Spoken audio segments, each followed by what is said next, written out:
యాక్షన్లో చెప్పాం, ఒక సీన్ ఎక్స్ప్రెషన్లో చెప్పాం, ఒక సీన్ కొత్తగా చెప్పాం. అట్లా ఒక్కొక్క సీన్కి ఒక్కొక్క జాగ్రత్త తీసుకుని పాత విషయంగా ఎప్పుడు చేయకుండా జాగ్రత్తగా తీసుకున్నాం. రెండోది ఏంటంటే మీకు ఈ సినిమా లాస్ట్ ఒక 20 నిమిషాలు మీరు ఎక్స్పెక్ట్ చేయని డ్రామా జరుగుద్ది. ఎవరు ఎలా ఎక్స్పెక్ట్ చేసినా అది జరగదు ఈ సినిమాలో. మీరు అదే అనుకోవాలని నేను కథ రాశాను, మీరు అదే అనుకోవాలని నేను ఈ సినిమా తీశాను. కానీ మీరు ఏది అనుకుంటే అది మాత్రం జరగదు. అది మీరు చూస్తారు స్క్రీన్లో. యా. సో ధనరాజు గారు, నా పేరు సురేష్ దండు, మా డాడీ పేరు దండు వెంకటయ్య. సో బొమ్మరిల్లు సినిమాలో లాగా తండ్రి చేతిలో కొడుకు మీ చెయ్యి ఉండదా, ఇందులో వదిలేస్తారా? అంటే అందులో వదిలేయమని కోరుకుంటాడు అతను. ఓకే. ఇందులో గట్టిగా పట్టుకున్నారు అని కాదండి. ఇది ఏంటంటే ఈ తండ్రి కొడుకులు వేరు, మీరు చూడలేదు. ఆ తండ్రిని మీ ఇంట్లోనూ పక్కింట్లోనూ లేకపోతే ఎక్కడో చూసుంటారు, కానీ ఈ కొడుకును మీరు ఎక్కడ చూసుండరు. ఈ కొడుకు చాలా దుర్మార్గుడు అని పేరు పెడితే దుర్మార్గుడు అనేవాడు ఫీల్ అవుతాడు, దరిద్రుడు అని పేరు పెడితే దరిద్రుడు అనేవాడు ఫీల్ అవుతాడు, ఎదవ అంటే ఎదవ ఫీల్ అవుతాడు. అవన్నీ కాకుండా ఈ కొడుకు అన్నది. సో ఇలాంటి తండ్రి ఉండొద్దు అంటారు కదా మీరు, మరి అలాంటి తండ్రి ఉండకపోతే కొడుకులు పుట్టడం కష్టం కదా సార్ మరి? అదేండి, వీడి పాయింట్ ఆఫ్ వ్యూలో మెచ్చుకుంటే కనుక వీడికి ఎవరైనా ఓకే. ఒక తండ్రినే కాదండి, ఈ సినిమాలో ఉన్న అన్ని క్యారెక్టర్లు అసహించుకుంటాడు వీడు. మంచిగా చదువుకోమనటం, మంచిగా జాబ్ చేయడం అనేది తప్ప అనే యాంగిలా కాదు. అదేనండి, అప్పుడు నేను ఏం చెప్తున్నాను, నాలాగా ఎవరు ఉండకూడదని చెప్పడానికి రాసుకున్న కథలో ముందు నన్ను తిట్టించుకోకుండా నేను ఎలా చెప్పగలను ఆ విషయం? అప్పుడు మీరు ఇప్పుడు ఈ ప్రశ్న అడిగేవాళ్ళు కాదు. బాగా చదువుకోమంటే అలాగే నాన్న బాగా చదువుకుంటారంటే అసలు ఈ సినిమానే తీసేవాళ్ళం కాదు. యా. 7/Gలో కూడా తండ్రి కొడుకుల పాత్ర ఉంది, కాకపోతే ప్రేమ కూడా ఉంది. మరి మీ సినిమాలో అలాంటి సన్నివేశాలు ఏమన్నా ప్రేమ చూపెట్టడం అంటే హీరోయిన్ పాత్ర ఏమన్నా? మీరు నిజంగా ప్రేమను తట్టుకోలేరండి ఈ సినిమా చూస్తే. తండ్రి కొడుకుల ప్రేమ అంటారా? ఇందులో లవ్ స్టోరీ ఇందులో అసలు లేదండి. మీరు తండ్రి కొడుకుల ప్రేమ కానీ తండ్రి తల్లి ప్రేమ కానీ సినిమాలో ఆ ప్రేమను మీరు తట్టుకోలేరు. బయటకు వచ్చి ఆ ప్రేమను తట్టుకోలేక ఏడ్ చేస్తారు. చివరిగా మంచి తండ్రినా మంచి కొడుకు సినిమా? ఎవరండి? మంచి తండ్రినా మంచి కొడుకు సినిమాలో? మంచి తండ్రినా మంచి కొడుకు అంటున్నారా? ప్రజలకు ఏమి ఫీల్ కావాలి అందులో? మంచి సినిమాగా ఫీల్ అయితే బాగుంది. సినిమాలోనే మంచి తండ్రి మంచి కొడుకు అంటున్నా. మంచి కొడుకు అండి, మంచి కొడుకు, మంచి తండ్రి అండి. ఓకే, మంచి తల్లి అండి. Thank you, wish all the best. Thank you అండి. అక్కడికా? అది పిఠాపురం కాదు, అమలాపురం. అది కథ అంతా అమలాపురంలో జరుగుద్దన్న, మొత్తం అమలాపురంలో చేస్తాం, అందుకని అది అమలాపురం పోలీస్ స్టేషన్. ధనరాజ్ గారు సార్ ఇక్కడ హాయ్.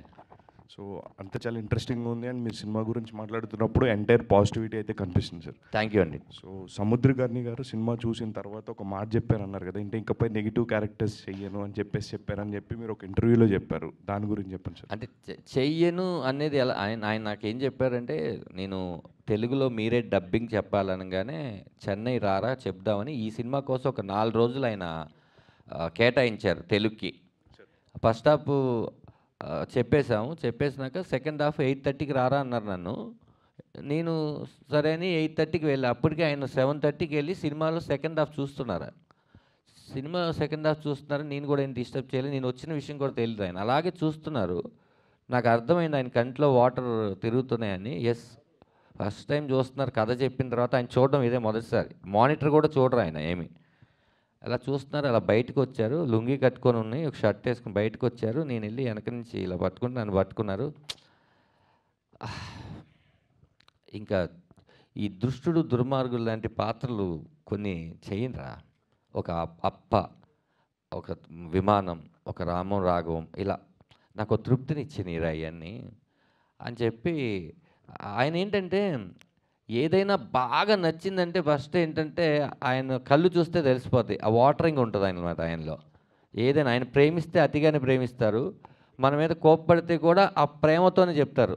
ఆయన కొడక అంటే ఆయనతో పిలిపించుకోవాలనిపిస్తుంది, ఏరా అంటే ఆయనతో పిలిపించాలనుకుంటారు. చాలామంది చెప్పారు అన్నమాట. అలా అది చూడంగానే ఆ రోజు ఆయనకు అనిపించిన ఫీలింగ్.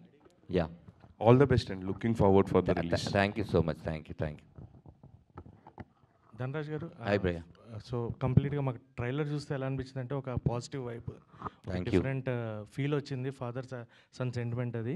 సో మిమ్మల్ని మేము కంప్లీట్ కామెడీ అలా చూసాము, కొంచెం ఎమోషనల్గా కూడా చూసాం. బట్ ఇందులో త్రూ అవుట్ ఎమోషనల్ ఉండబోతుంది మీ క్యారెక్టర్.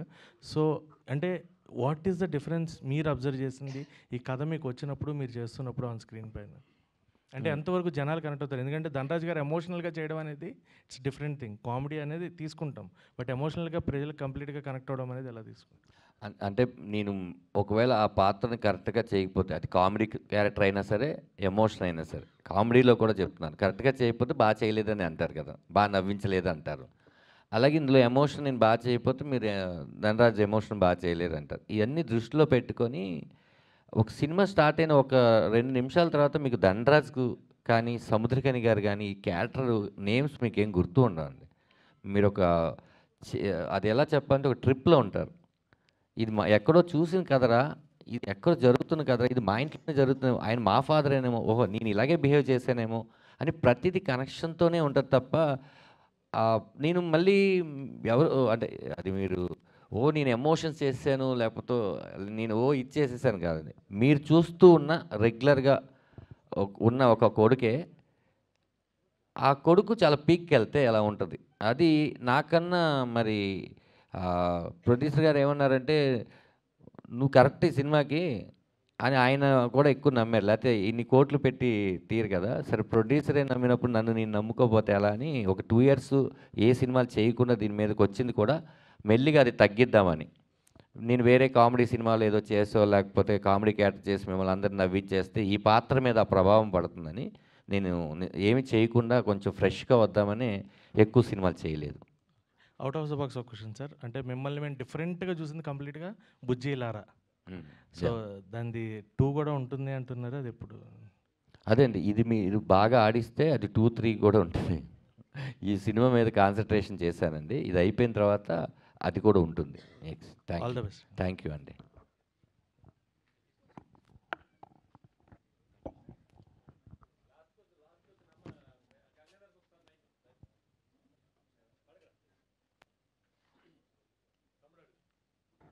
ఊరమాస్ డైరెక్టర్ బోయపాటి శ్రీను గారు ట్రైలర్ చూశారు కదా, చూసి మీకు ఏదో బెస్ట్ కాంప్లిమెంట్ ట్రైలర్ కదా, ట్రైలర్ చూసారు.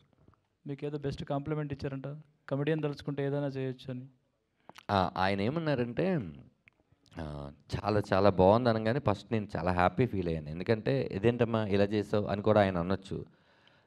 ఆయన ఆ ఎమోషన్స్ని బాగా పట్టుకొని తీస్తారు కదా, అలాంటి ట్రైలరే మంది కూడా. అది చూసి చాలా బాగా చేసావమ్మా, అంటే ఒక కామెడియన్ ఇంత బాగా ఎమోషన్ని డీల్ చేస్తాడు అని నేను అనుకోలేదు, చాలా బాగా చాలా బాగా తీసావు, నా నా నా అవసరం నీకు ఎప్పుడున్నా కూడా కాల్ చేయని చెప్పారు. అదండి. Yeah, thank you so much అండి, అందరూ ఓపికతో వచ్చినందుకు. 21 రిలీజ్ అవుతుంది, రేపు ఫ్రీ రిలీజ్ ఈవెంట్లో కలుద్దాం, అలాగే ప్రీమియర్స్లో కలుద్దాం. మంచి వైబ్ని ఇచ్చింది అన్నారు మీరు అందరూ. అలాగే మీకు మంచి సినిమా ఎప్పుడెప్పుడు 21వ తారీఖు పెబ్బ అవుతుందని నేను వెయిట్ చేస్తున్నాను. Thank you. వాళ్ళందరికీ కూడా థ్యాంక్ యూ సో మచ్ అండి. ఈ ఫెబ్ 21న రామం రాఘవం మూవీ మన ముందుకు రాబోతుంది. సో చూసి అలానే మూవీ టాక్ని ఆడియన్స్కి ఇంకా చెరువు చేయాలని కోరుకుంటూ విచ్చేసిన మీడియా వాళ్ళందరికీ కూడా థ్యాంక్ యూ.